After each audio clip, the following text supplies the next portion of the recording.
Former UK Prime Minister Tony Blair may have won the backing from the Palestinian Authority to help rebuild Gaza after a meeting in Jordan over the weekend.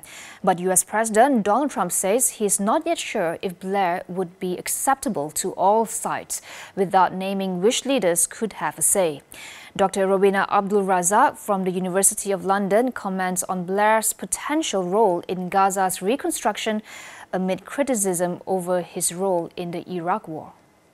It's quite interesting that Trump has chosen Blair to be a part of it, to be a big part of his peace plan.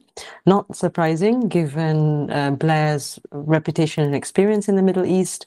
Of course, in 2003, he led Britain into the invasion of Iraq, which saw the fall of Saddam Hussein and also saw a lot of chaos and difficulties in Iraq and the surrounding areas, of course.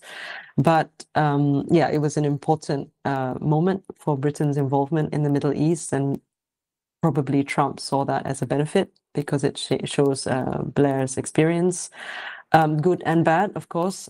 So he doesn't have the best reputation, and his time as a Middle East envoy didn't really come to any fruition.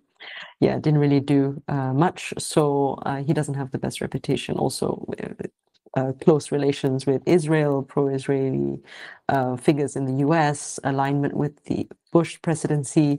All of these things don't have a good memory for many in the Middle East. However, for Trump, Blair still represents knowledge and experience of the Middle East, and especially of the Palestinian-Israeli conflict. So he probably wanted with a kind of reputation.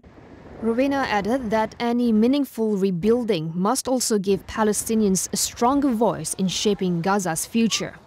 You need to have more Palestinian voice, and I don't think a Palestinian voice would have agreed to something or would have wanted to table something like that.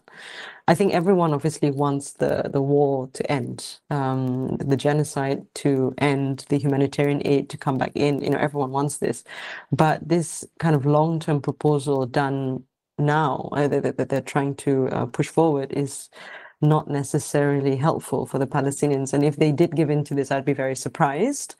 I can understand that they're very tired and they're exhausted and they probably want an end to it too, but this is not how it should be done. I think if possible, it would be better to get proper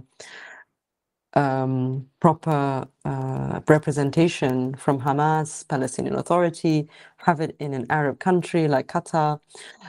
You know, this deal comes off what happened just a few weeks ago when Israel attacked Qatar.